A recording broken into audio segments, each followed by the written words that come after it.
Hi, everyone. Welcome back to episode 12 of the Soul Method podcast.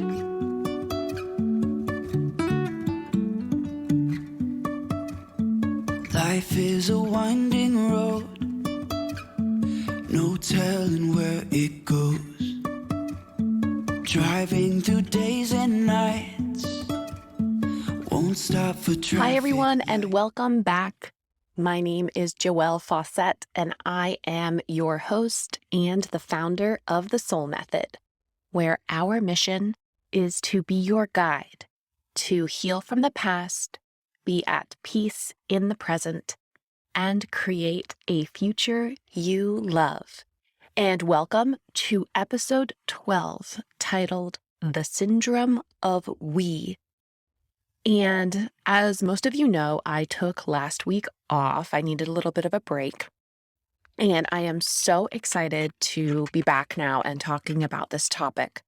I've had several conversations in the past week that really brought this up for me. And what we're going to be talking about is alignment, about that place of authenticity and living out of our authentic selves. Because I know I talk about that a lot in this podcast. However, I've never really broken down for you guys what that looks like and what that means, as well as how to create that in your lives in very practical ways. So that's what we're going to get into today. But first, I want to start with a story. So years ago, before I started doing this work, I was very much in this state called the syndrome of we. And that's why I titled this podcast that, where in this syndrome, when we live in the syndrome of we, there is no definition between ourselves and the things that we do with other people. So there is a meshing of the boundary. The boundary is indistinguishable, and we can't define ourselves from the relationships we're in, from the career that we are doing, from our hobbies. All of those other things become enmeshed with us. So a very practical example of what this looks like. Several years ago, my daughter was probably just a few months old, and she's going to be 5 this year. So like I said, several years ago. And that day I was at my cousin's house. Now, my cousin is in this world as well of personal coaching, of working with Landmark Forum. I've talked about them before. And so the conversations that her and I used to have were absolutely fantastic. And I was hanging out at her house one day, and she asked me what my spiritual beliefs were. And I almost couldn't answer her. When I started to answer, it was all in terms of, well, at the time I said my husband and I, and now he is my ex-husband, we go to church, the church that we go to believes in X, Y, and Z. At the time, it was a very conservative Christian church and lifestyle that I had said yes to. And I know I've talked about that before. And finally, after several moments of kind of bumbling along this very vague explanation, trying to answer her question of what I believed spiritually, she stopped me and she's like, whoa, whoa, whoa. Like, I asked you what you believed, not what your church believes or what your husband believes or what your friends believe. I asked you what you believe. And I stopped because I couldn't answer her.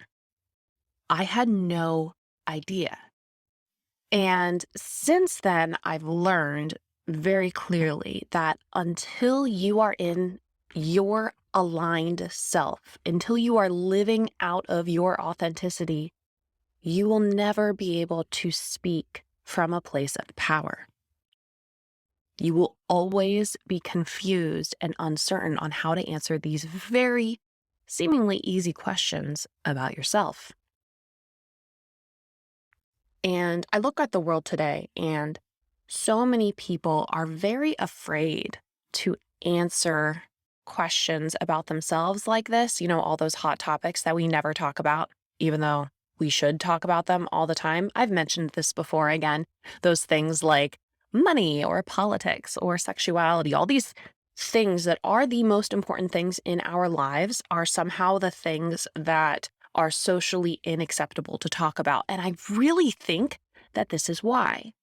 It's because 90% of the people in our culture don't live out of their aligned selves and thus struggle to even put words to the answer to these questions. And so, like I said, so many people are afraid to speak out of that place of, I believe X, whether it's about spirituality, your faith, your place on politics, whatever it is.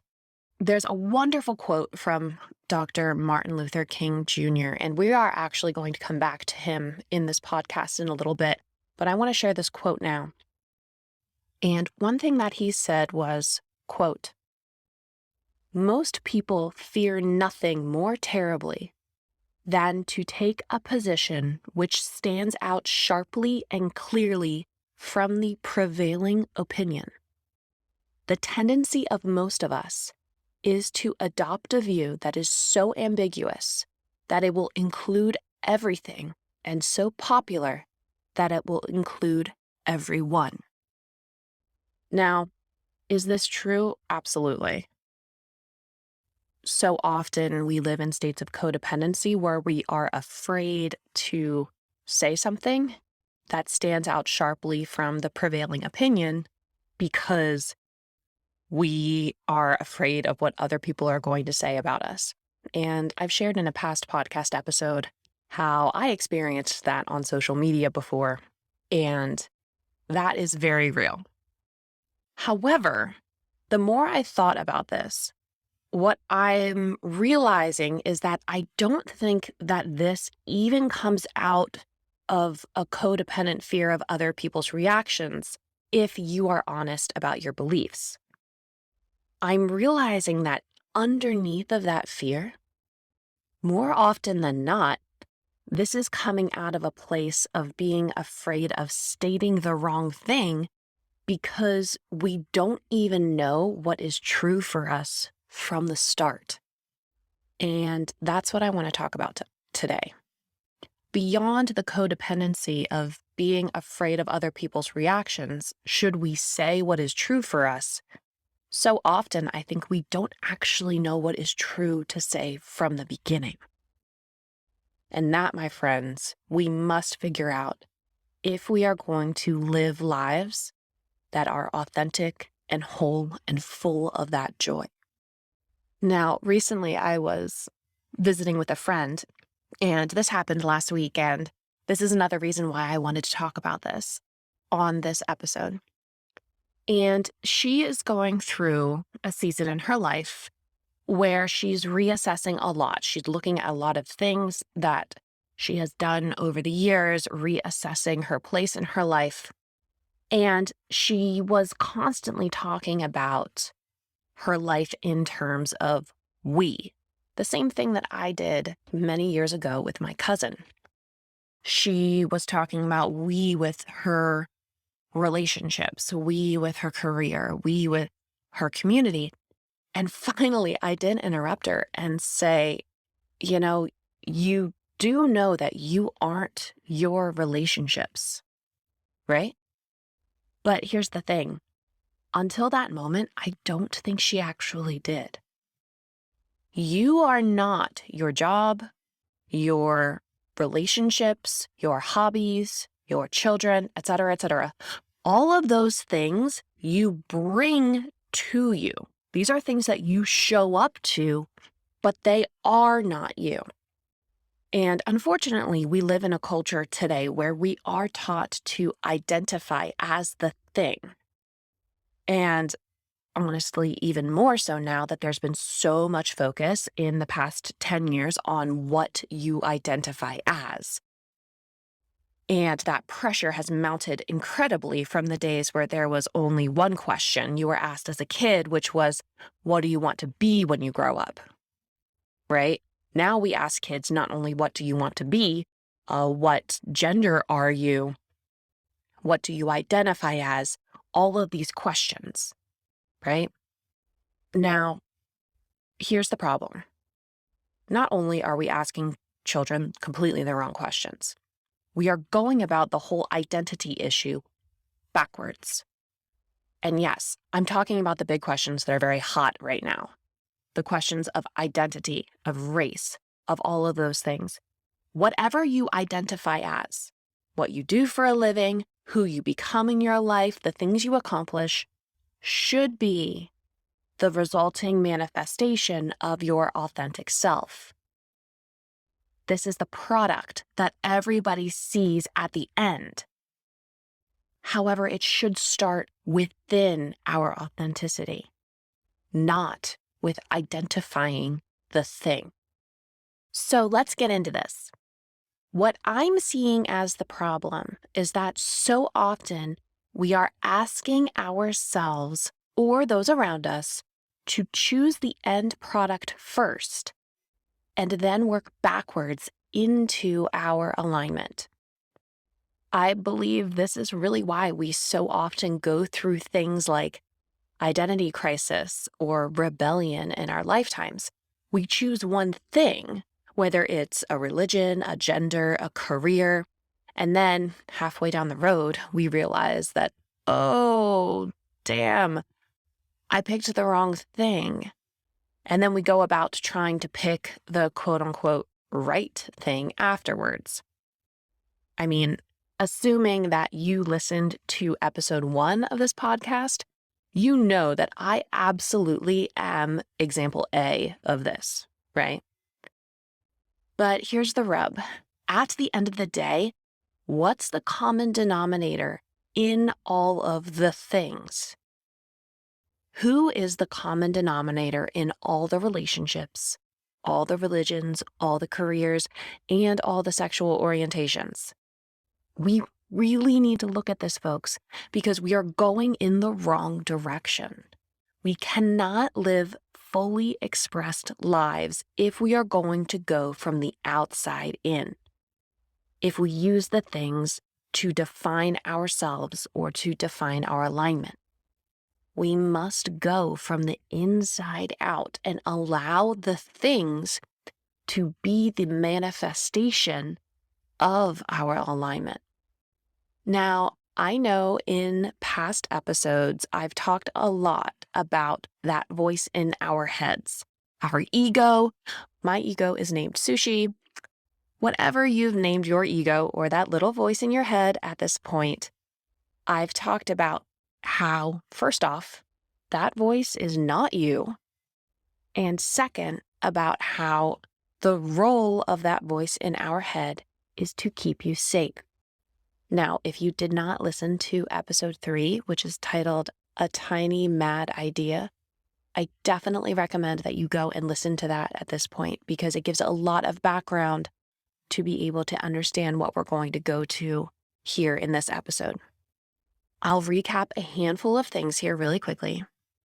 We develop that voice at about the same age that we develop language, and we use it to rationalize the world around us. But so often what winds up happening is that we identify with the voice in our heads. We believe that it is us instead of realizing that we are the ones listening to that voice. And because we identify with the voice, we also wind up identifying with the things that it is trying to rationalize. This is why I could not answer my cousin's question all those years ago. I was using the things around me to identify my own beliefs. However, as I later discovered as I went through my own healing process, the things I was using to identify myself as were completely out of alignment with my authenticity. hence my complete inability to even put words to her question. I was supposed to know what I believed, and I said that I did, but when I was asked to explain it for myself, I couldn't. This is also why when we ask ourselves that big question of, who am I? The answer doesn't always come easily. It often feels scattered because we look at the things we use to define us and see parenthood, a career, our hobbies, our relationships, our lifestyle, and think, how can all of this make sense inside of one person? For example, if I were to do this from the outside in, I'd look at my life and think, I'm a mom, a sister, a daughter, a writer, a girlfriend, an artist, an entrepreneur. I'm a bisexual yogi who rides a motorcycle and somehow has a wardrobe made up of leggings and leather and a not so mild obsession with glitter. Oh, but I'm also a witch who burns sage at the full moon and attends PTA meetings for my kids' school. And, help, please? Have any of you ever gotten caught in this trap before? Now, often identifying with our ego and the labels or things that we do or have in our life is rooted in codependency. And this is why we so often go into that crisis mode when an important relationship ends or our careers suddenly take a left turn. It's a classic storyline of hundreds of movies and books, and we can so often relate to that moment. Well, if I'm not the thing, if that thing is no longer in my life, if that person is no longer in my life, who am I? Who am I without that partner, that relationship, or that career? But here's the thing. When we live out of our aligned selves, out of our authenticity, we will never experience this crisis moment. We no longer experience crisis because we no longer identify as the things or people outside of ourselves. When we live in a state of identifying as these things in our lives, it will often feel impossible to trust our authenticity. Again, which is what I experienced when having that conversation with my cousin all those years ago. I 100% did not trust myself to answer a question for myself. How weird is that? We cannot compartmentalize our lives and live fully and completely. In the past, before I started doing this work, I often felt like I had different parts of me that showed up in different places in my life. And simultaneously, I had to hide certain pieces of myself in different parts of my life. And quite often, that was a miserable way to live. I don't know if any of you can empathize with that feeling, where you show up to your job or you show up to a group of friends and you feel like you have to hide a part of yourself. I've learned since then that if you cannot express yourself in every moment of your life, you are out of alignment. So, now the big question, how do we reorganize this? How do we stop living from the outside in and start living from the inside out? Now, there is a absolutely brilliant gentleman named Simon Sinek, and I would highly recommend all of the books that he's written. And Simon, if you ever hear this, I really want you to know how much your work has impacted both my personal and professional life. And thank you so much for doing what you do and the willingness to speak out on a topic that was so highly needed in our culture at this time. Simon Sinek gave a TED Talk that has now been viewed by millions and millions of people across the world called The Golden Circles. And initially, the concept in this TED Talk was applied to business. However, he then later took it and applied to our personal lives. And so I'm going to give you a brief explanation of this now. I would very much recommend that you go and watch this TED Talk yourself. Simon Sinek is an amazing orator, and his talks are great, as well as his books. So in this talk, he discusses this syndrome of going from the outside in instead of the inside out. And if you can imagine me drawing 3 circles that look a bit like a target. So there's a circle in the very center, and then a circle going around it, and then the third circle going around that one.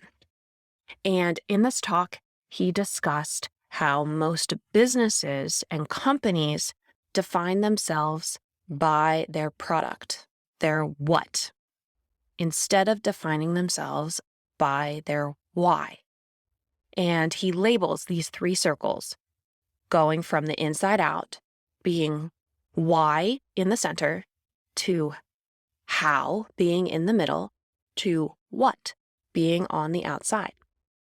And he discusses how as long as a business defines itself by their what, by what they sell, what they do, by their products and services that they offer, they will never, ever have the success or be as legendary as businesses that define themselves by their why.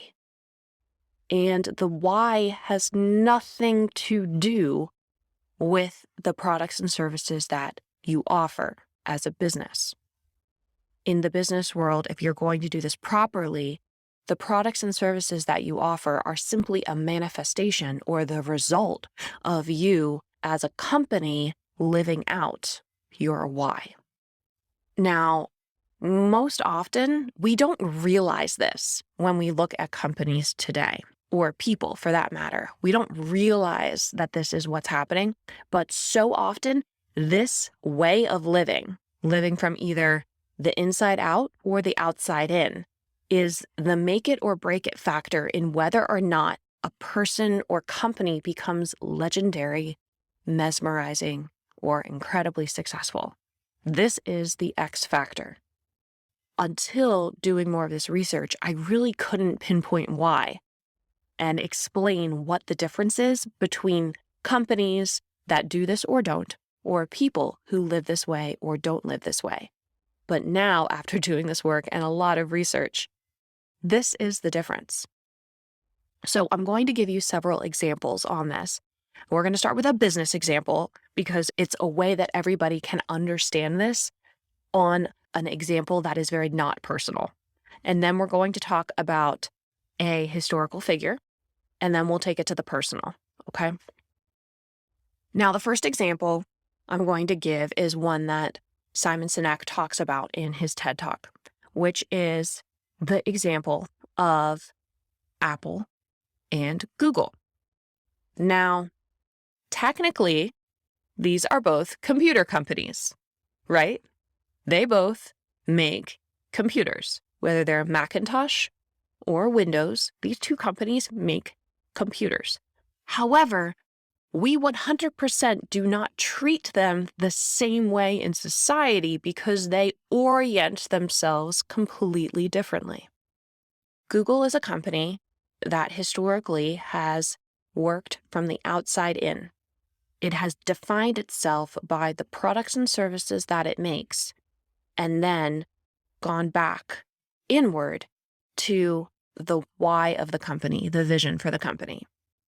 Apple, on the other hand, is a company that has always defined itself by its why, its vision, where it stands in its belief system as a company, and then the resulting products have simply been a manifestation of that.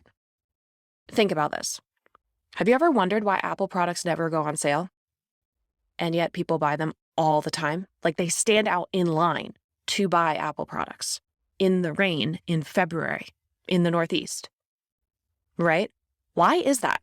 Why do people wait 3 hours to get a new iPhone in 30-degree weather in the rain in the Northeast? And yet When's the last time you saw a line wrapping around a building to purchase an Android? It doesn't happen, right? Why is that? Why is it that Apple products never, ever go on sale, and yet people are constantly purchasing them? This is why. Because Apple has always defined itself by the vision and purpose and core of its company. They say that the purpose and why of their company is to stand up to Big Brother, to create products that are user-friendly and for the people, that you don't have to conform or confine yourself to what anybody else says you should be. That's the why of that company. And it is infused throughout its entire organization. And the fact that they happen to make computers is just kind of a result. The reality is that what you make as a company isn't really that big of a factor. Apple could take its same why and apply it to clothing. It could apply it to shoes, to jewelry, to home furnishings. It could apply it to a service. The fact that they chose computers was simply the manifestation of the founders of that company. But they so don't define themselves by the product and service. They define themselves by their why. And that is the reason behind people flocking to them without the flashy sales signs, without discounted prices, and without even really having to try that hard. Versus Google and Windows, where things always go on sale, there's always a coupon, there's always a discount, and they define themselves by their product. And I'm not bashing Google or Windows. They make good products. But because they define themselves by their product, my alignment can't connect with them that way. And I'm going to talk about this in a little bit, about the secret sauce behind this for businesses and companies. But so I'm hoping you're seeing that difference, right? A good example of how you can think about this with Apple and Google is, Apple came out with a TV years ago, right? Apple TV. They came out with a TV service and a physical TV. And people purchased lots of them, and they still do. And then Google tried to do the same thing. No one bought them. Because why would you buy a TV from a computer company? But the reality is that we do it every day, right? You could think about it the same thing with the iPad or the iPod. The product is almost irrelevant if the why of the company is strong. So let's move on to a historical figure example. And I gave a quote earlier from this gentleman named Dr. Martin Luther King Jr. Now, this is a gentleman who so clearly lived out of his authenticity and lived out of his why. And it's clear because have you ever stopped to ask yourself, why did so many people show up to hear him talk that day? This is before cell phones. This is before email. There was no mass message that went out to notify people and remind them to show up to hear Dr. Martin Luther King talk that day. There was no email, and it was August. It was hot. And yet thousands of people came and sat in the sun and waited and reserved their space to hear him speak. Why is that?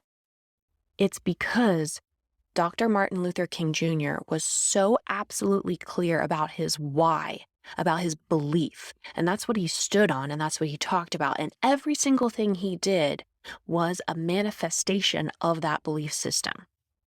A note, if I have any aspiring politicians listening to the podcast, you'll notice how he gave the I have a dream speech that day, not the I have a plan speech. And I've mentioned this before in my podcast. Politicians out there, if there's one of you who is willing to cast a vision from a place of alignment and be personally responsible for yourselves and your party, I will vote for you. So let's take this now and apply it to our personal lives, to living out of our alignment or our most aligned selves. We must start going from the inside out instead of going from the outside in. So let's look at these circles and let's rename them. In his talk, Simon Sinek named the most interior circle the why. And I would rename this authenticity or alignment. The next circle, the how, is action. This is the things that you do. And then the last circle, the what, I would label the manifestation, the resulting product of your authenticity and the action you take in your life. When we do this backwards, we will always end up unhappy, confused, and searching for the next thing. When we live out of our authentic selves, the things that we do don't matter so much. The same way that Apple, as a company, could take its why and apply it to a million products and services across the world. It actually doesn't matter. You can take your authentic self to any career, any relationship, any situation, and still feel complete. Now, personally, I learned this in a big way about a year ago. For the past 2.5-ish years, I have been working in the education world full time. That's my day job. I work with a test prep company where I help students get ready for SATs or ACTs or do academic tutoring. And in case you're worried, I don't actually do the tutoring. So, any parents out there, you can relax. If you work with my company, I won't be tutoring your kid. I work with and hire people who are far smarter than me to actually do the tutoring. I just do marketing and sales, and I talk a lot on the phone with a lot of wonderful people. However, about a year ago, I was so struggling with this because I felt like I couldn't be myself at my job. I felt like I couldn't show up as me, as the yogi, as the motorcycle babe, as the rebel, as that person that I know I am inside. How do I bring that to a job where it's academic, it's professional, there's suits and ties and pearls and pumps? And in my mind, it seemed so polar opposite. I couldn't reconcile it. So I talked with my coach about it. And she asked me a question that I want you to ask yourself if you're feeling this way about anything in your life. What would it look like to bring the real you to that thing? What would it look like? Who would you be in that situation? Because right now, and just like I was back then, I was not being myself. And right now, if you're feeling that way, you're not bringing your real self to that person, place, or thing. You're bringing some concocted version of yourself that is not authentic, which is why you're not finding joy. And I'll tell you, the moment that I flipped, the moment that I chose to be me at my work, not only did I enjoy my work 100,000 times more, but the people I worked with enjoyed me a lot more too. Nobody in your life wants a false version of you. Everybody is waiting for you to show up. I often get asked the question, how do I know? How do I know if I'm living in alignment or not? I can promise you that when you are, you won't ask that question. When you live in alignment, your energy feels expansive. It feels like you're stepping forward. The act of what you're doing may be challenging, but the energy around it is exciting. Now, if you're living out of alignment, you probably get that feeling of dread on Sunday night before Monday morning. You feel that pit in your stomach and your energy collapses because some part of you is out of authenticity with what you're about to do. You're not showing up. And again, it's not about changing the thing.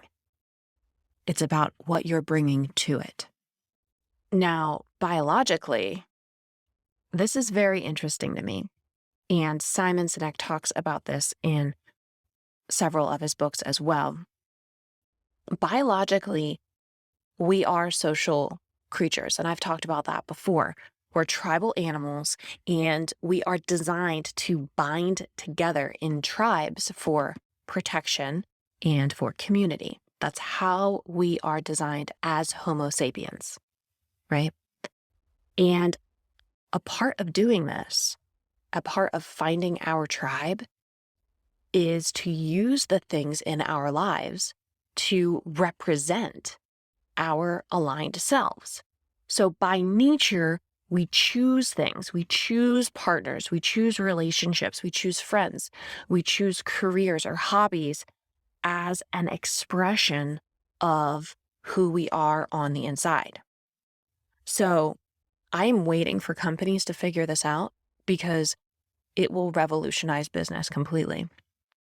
When a company is very clear about its why and lives out of that place, like Apple, lives out of that vision and lives out of their purpose, and all of the things that they create or make or do are an expression of that, my authentic, aligned self will be drawn to the why of a company, of a person, or a thing if I feel similarity. So, for example, did you know that 90% of people who own Harley Davidson shirts do not own a motorcycle? They don't buy Harley Davidson shirts because they own a motorcycle. They buy Harley Davidson shirts because the why of the Harley Davidson company, what they stand for, their vision, the vision of freedom, of America, of not conforming to the status quo. Because their vision is so clear that if any part of my alignment resonates with that, I will want to purchase that thing and put it on my body to show the world as a representation, as a manifestation of myself. Forget the company, then it becomes about me. The same thing with Apple products. People don't buy Apple products because they're great computers. People buy Apple products because they want to be associated with the why or purpose of that company. Same thing with Walt Disney World. So many people who purchase Disney things have never been to Disney World or Disneyland, and they might not even intend to go there. It has nothing to do with the product or service. It has to do with my alignment, recognizing and seeing a part of myself outside in that company, and then wanting to draw myself towards them as a representation of me. I think this is incredibly fascinating. And there are a handful of companies in this world that do this incredibly well. And I'm waiting for more to figure it out. Because if a company chooses to do this, it revolutionizes how they run business and whether or not they can become legendary. Now, we do this same thing with how we make choices in our lives. A personal example of this, which is kind of funny. I cannot wear anything that involves like bows or like paisley print or collar shirts. Like I do not own a single collared shirt and I can't do it. And I feel in my body anytime I've put on me in the past any of these things, just this sense of complete repulsion. Like it is so out of alignment with who I am and my internal being that I physically can't put it on my body. Versus my sister, who is a little more girly than me, and she wears Lily Pulitzer and Sperry's, and that, that is something that represents her. And it was very funny with the two of us growing up, how in some ways we were so similar because of course we played together. We grew up beside each other and we had fun games and we do these things together. And yet at our core, we used style to represent ourselves so completely differently because some of the things in our alignment are completely different. And that's all okay. But I say that to say you've probably experienced that yourself too. Think about the choices you make in your life. You make those choices to buy that shirt, to do that hobby, to practice that thing, because whether you realize it or not, it is an extension, an attempt for you to show the world who you are inside so that you can find your tribe. Because that's what we're designed to do as Homo sapiens. So you'll know you're in alignment when this process of inside out, inside out, inside out becomes natural and free flowing. And it's constantly an expansive process as you step into that place. The moment you feel restricted or contracted is the moment you should do a gut check and think, ooh, where did I step out? Now, the last piece of this that we must address is this reality where we live in a world where there are things we don't enjoy doing, right? Whether it's the coworker at your job, it's the odd uncle that's at every Christmas dinner. We interact with people on a daily basis that we might not always enjoy. How do we handle this? Because I have those people in my life too, where it's really not in my alignment to have a close personal relationship with them, right? And that's okay. It's not a judgment thing. It just is what it is. My alignment and my most joyous self doesn't match up with theirs, and that's okay. But how do we handle that situation? Because like I said, the reality is that in this world, we're going to interact with lots of those types of people and be in lots of those types of situations. I think I used the example before of going to the grocery store. I just don't like going to the grocery store. It's just not my thing. I absolutely repulse against it when I think about going to the grocery store. I get this sense of dread in my stomach. But again, the reality, I need to have food in my house to feed my kids. So how do we handle this? We always go back to that mantra of how would I love to interact with this? Because when we put it in those terms, we put it in powerful terms, and love is always going to be connected with our alignment. So how would I love to do this is asking our aligned selves, how can you step into this place? How would I love to do this? Sometimes that means being really creative, like I talked about with my grocery example. Sometimes if I'm really tired, I'll say, hey, I'm ordering my groceries because that's how I can really love this experience. Other times it's a little bit different. So sometimes it is about getting creative to create that experience in a way that you're going to enjoy your life. Other times it's about choosing how you're going to engage with other people. Here's a really good example.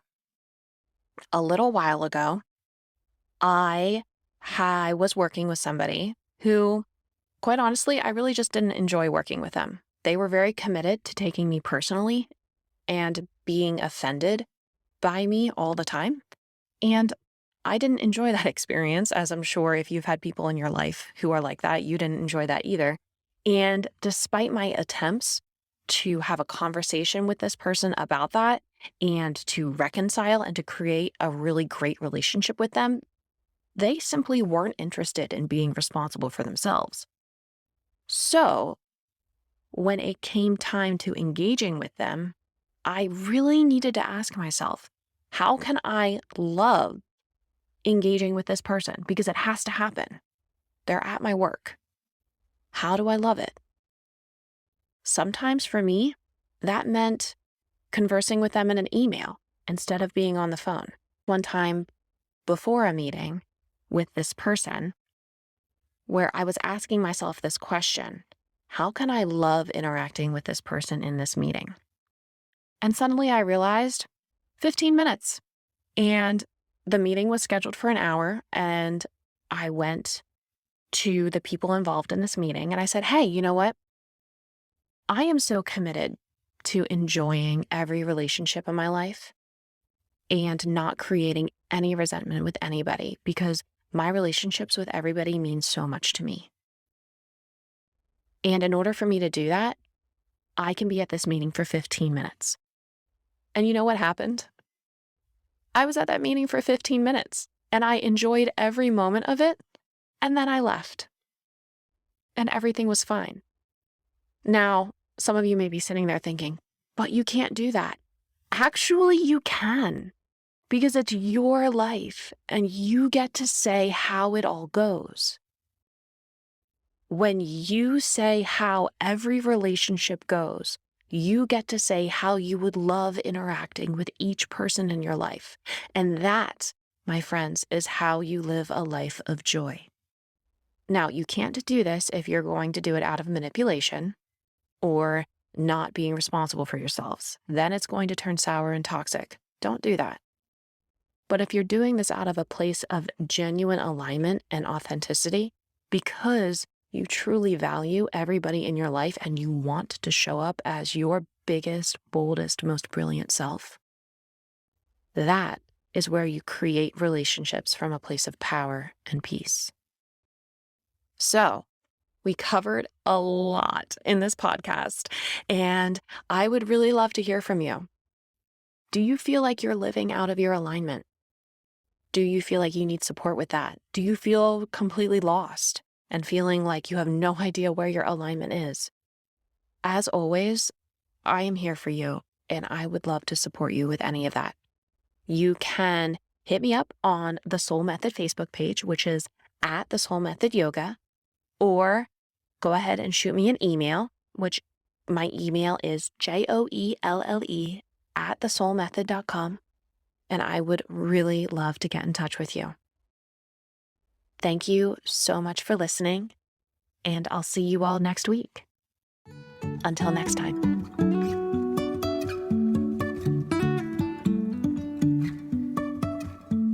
Life is a winding road, no telling where it goes. Driving through days and nights, won't stop for traffic.